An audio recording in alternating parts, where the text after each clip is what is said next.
exercise. কিন্তু তোমরা এটা সিলেক্ট করতে যাওয়ার জন্য। হ্যাঁ আমরা আর কি আমরা চিন্তা করতেছি এইটায় যাবো। হুম। সমস্যা নাই, একটুতে গেলেই হয়। খালামণিকে জানাই তো নাকি? কিন্তু ওই যে ওই শিবলি আন্টি বলছে খালু না গেলে যাবে না। মানে কি উফ, এত প্যারা দেয় বসে মানুষগুলা। হ্যাঁ বলছে যে তাইলে ঈদের পরে কোথাও যাব, ঈদের পরে যাবে না, থাক ওটা ওটা প্রেসার দাও দরকার নেই। বুঝছো? তাইলে আমার কথা শোনো, যদি আমরা এমনি তো যাব, তাইলে আমি শিবলি আন্টিরটা ক্যান্সেল করি, শিবলি আন্টির যাওয়ারটা, ঠিক আছে?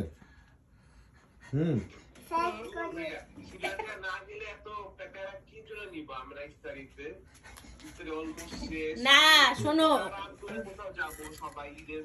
না এই জাকিয়া বারবিকিউ এর যে না বুঝতে পারছি, এমনিতে ওই যে জয়নাপুরা আসবে তো রোহান, ওই জন্য এমনি আমরা যাবই এক নাম্বার। দুই নাম্বার হচ্ছে কারণ এই জাকিয়া ইফতার তো বারবিকিউতে করতেই হচ্ছে হবে, হলো কি ইফতার তো করতেই এইখানে কিন্তু হালাল নাই, এইখানে হচ্ছে প্লেট বাই প্লেট, হালাল নাই মানে বুঝছো? ধরো এখানে হচ্ছে প্লেট বাই প্লেট, এই ইয়ার জন্য মানে হালাল কিন্তু প্লেট বাই প্লেট, এখানে বাফেট নাই। কিন্তু এই যে জাকিয়া বারবিকিউতে শুধু ইফতারের জন্য স্পেশাল ওরা বুফে করছে রমজান মাসে, বুঝছো? যাই হোক, আমার মোট কথা হচ্ছে আমরা শনিবারে তো যাইতেই হবে জয়নাপুর।